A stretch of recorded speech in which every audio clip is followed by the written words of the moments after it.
नगर परिषद में टेंडर को लेके आपने एक शिकायत की है, क्या है शिकायत और पूरा क्या है मामला? नगर परिषद द्वारा फ्लैक्स प्रिंटिंग से संबंधित टेंडर निकाला गया था, जिसमें मैंने टेंडर पार्टिसिपेट किया था। 10 तारीख को निविदा डालना था, मैंने 10 तारीख को निविदा डाला। 12 तारीख को निविदा ओपन होना था, तो आज दिनांक तक निविदा ओपन नहीं हुई है। और उसमें दूसरी फर्म ने 10-10 पैसे का रेट डाल दिया, जैसे टी शर्ट प्रिंटिंग का 10 पैसा, कैप प्रिंटिंग का 10 पैसा और झंडे का 10 पैसा, जो कि नियमतः बाजार मूल्य से कम दर नहीं डाली जा सकती टेंडर में। अगर कोई डालता है तो क्या है प्रक्रिया इसकी? ये क्या है, L1 प्राइस पाने के लिए ऐसा किया गया है, ताकि उनका L1 प्राइस हो जाए और टेंडर उनको मिल जाए। और अधिकतर देखा गया है नगर परिषद में ये सारी चीज़ें बहुत कम मात्रा में लगती है, इसलिए दूसरी फर्म के द्वारा कम रेट डाला गया है, क्योंकि उनकी मांग है ही नहीं ज़्यादा। आपके फर्म का नाम क्या है? रोहित फ्लेक्स से मैंने टेंडर डाला था, रोहित फ्लेक्स। टेंडर प्रक्रिया जब हुई थी तो कितने फर्म ऐसे थे जिन्होंने टेंडर डाला था? टेंडर प्रक्रिया एक तो पिछले सत्र हुई नहीं, और इस सत्र हुई तो 2 ही फर्म ने भाग लिया था, और इसके पिछले साल में भी इन्होंने इनकी फर्म के द्वारा सेम ऐसा ही किया गया था। तो पिछली बार तो मैंने कोई ऑब्जेक्शन नहीं ले पाया था, लेकिन इस बार मैंने आपत्ति जताई है। शिकायत के बाद अभी कई जगह आपने शिकायत की है, सीएमओ के पास भी की है और कलेक्टर से भी की है, क्या आश्वासन मिला है? माननीय प्रभारी मंत्री के समीक्षा बैठक में भी मैंने इस आवेदन को प्रस्तुत किया था। उसके बाद कलेक्टर मैडम को टीएल बैठक में भी दिया, और सीएम हेल्पलाइन भी लगाया हूँ, और जन सुनवाई में भी गया हूँ, और सीएमओ साहब के पास भी गया हूँ। आज दिनांक तक के कोई निराकरण प्राप्त नहीं हो पाया। क्या लगता है क्या वजह है जिसकी वजह से टेंडर रुका हुआ है? राजनीतिक दबाव के कारण ही ऐसा हो रहा है। क्या चाहते हैं आप? नियमतः कार्रवाई होना चाहिए जिस तरीके से, ताकि और भी लोग पार्टिसिपेट कर पाएँ। फ्लैक्स की संस्थाएं डिंडोरी में मेरे ख्याल से 5 से 6 लोग हैं, लेकिन सारे लोगों को पता है कि ये सब राजनीतिक दबाव के चलते एक ही व्यक्ति को टेंडर दिया जाता है, इसलिए बाकी लोग पार्टिसिपेट भी नहीं करते। अभी टेंडर किसके पास था इसके पहले? इसके पहले भी विरासनी ट्रेडर्स के पास हुआ था, और इसके पिछले साल तो टेंडर कराया ही नहीं गया था। काम किसका था? विरासनी ट्रेडर्स। मतलब कहीं ना कहीं सांठ-गांठ है। जी, अधिकारियों की कहीं ना कहीं कुछ ना कुछ प्रेशर या राजनीतिक दबाव के चलते ऐसा होता है। नियमतः ये गलत है। क्या नाम है आपका? मेरा विनोद कुमार बर्मन, मेरा फर्म का नाम है ओम टेंट लियोन ट्रेडर्स। क्या हुआ है? 2023-24 में मेरा टेंडर पास हुआ था, जो कि 11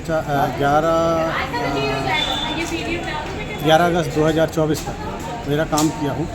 और इसके बाद 12 अगस्त को 15 अगस्त के कार्यक्रम के लिए दूसरे को वर्क आर्डर जारी कर दिया गया था, जबकि टेंडर मेरा चल रहा था। तो मेरा कहना है कि 15 अगस्त का काम मेरे को करने देना था, नहीं करने दिया गया। फिर दोबारा टेंडर हुआ 13 सितंबर को। तो फिर जब मेरा टेंडर पास हुआ तो मैंने 15 जनवरी तक काम किया। इसके बाद 26 जनवरी का काम फिर दूसरे टेंट वाले को दे दिया गया, जो माँ जगदम्बा टेंट हाउस के नाम से है, उनसे काम कराया जा रहा। अभी भी मेरा ही टेंडर चल रहा है, वर्तमान भी टेंडर। इस बीच में जब दूसरे को काम दिया जाता है तो आपको भारी नुकसान होता होगा? नुकसान बहुत ज़्यादा होता है। मैंने खरीदी भी किया हुआ था, 15 अगस्त में खरीदी किया था, 26 जनवरी की भी तैयारी किया था। यहाँ तक कि मेरा टेंट लगाया हुआ को उखाड़ के दोबारा लगवाया गया था दूसरे सीएमओ के द्वारा। क्या वजह है? और ये मेरे को नहीं मालूम, होगा कोई उनका काम या राजनीतिक कारण होगा कुछ ऐसा, जो कि मेरा टेंडर होने के बाद भी मुझे काम नहीं कराया। क्या बोलते हैं इसमें सीएमओ साहब?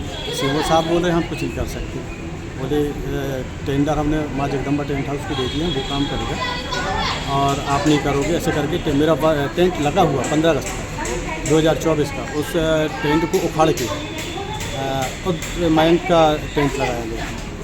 अभी किसका टेंडर चल रहा है? अभी मेरा ही टेंडर चल रहा है।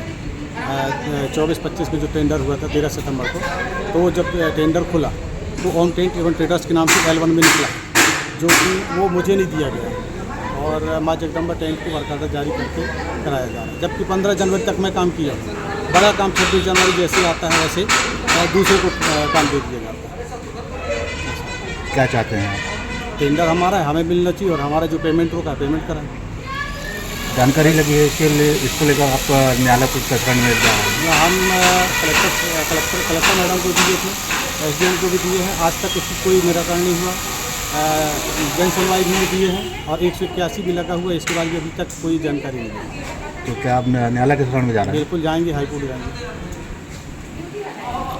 ठीक है ना। सर, नगर परिषद ने फ्लैक्स को लेकर एक टेंडर निकाला था, टेंडर प्रक्रिया क्या थी और कितने लोगों ने आवेदन किया था उसमें? टेंडर प्रक्रिया तो सामान्यतः जो मध्य प्रदेश शासन की है, MP ऑनलाइन टेंडरिंग से लगाया गया था और टेंडर ओपन हो गया है। उसमें जो भी दरें आई हैं तो उसको परिषद के समक्ष रखा जाएगा रेट अप्रूवल के लिए, बाकी फिर आगे परिषद का निर्णय होगा। काफ़ी आरोप लग रहे हैं सर टेंडर को लेकर, टेंडर प्रक्रिया में गड़बड़ी हुई है और रेट प्रक्रिया में कोई गड़बड़ी नहीं होती। यहाँ का एक सिस्टम कह लो या कल्चर में मैंने देखा है कि जो नहीं पाता है काम वही कहता है कि प्रक्रिया ही दोषी है। नहीं सर, ये आरोप ये लग रहे हैं कि बाजार भाव से कम रेट डाले हैं। तो उसमें नगर पालिका कहाँ से दोषी है? बाजार भाव से आप काम डालिए तो जो संविदाकार है उसके लिए वो दोषी है, नगर पालिका थोड़ी दोषी है। ये एक ऑनलाइन ओपन टेंडरिंग प्रक्रिया होती है, पारदर्शी प्रक्रिया होती है। इसमें नगर पालिका ये किसी को नहीं कहती कि आप इतना रेट डालो, कि आप इतना रेट डालो। ये तो आपकी अपनी व्यक्तिगत स्वतंत्रता है कि आप क्या रेट डालते हैं। ये भी जानकारी मिली सर कि जो आरोप लगा रहा है उनका कहना है कि PCI बैठक में इसका निर्णय लिया जाएगा। हाँ, वो तो सामान्य सी प्रक्रिया है। कोई भी टेंडर होता है, जब टेंडर से रेट आते हैं तो रेट PIC और परिषद के समक्ष रखे जाते हैं उनकी। अभी तक क्या ऐसे प्रक्रिया में कितने PCI बैठक में निर्णय लिया जाए? नहीं, अभी हुई नहीं। एक्चुअली क्या है कि अभी जब से ये टेंडर के रेट वगैरह खुले उसके बाद से हमारा नया ऑफिस शिफ्ट हुआ है, तो अभी हमारी परिषद की बैठक नहीं हो पाई। बैठक कैसी होगी उसमें हम रखेंगे सर।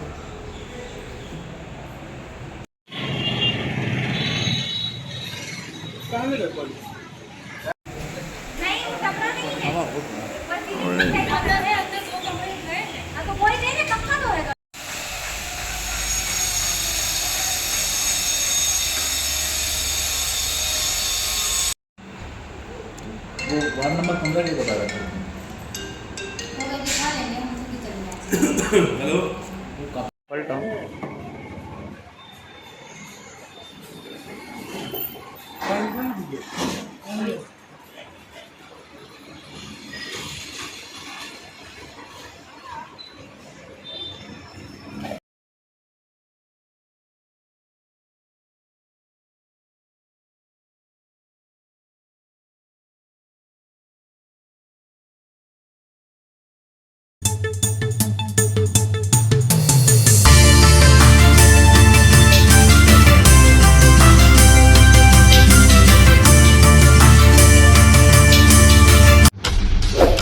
मोर टिटोरी चैनल के सब्सक्राइब करा, अपडेट के लाने घंटा बजावा। धन्यवाद।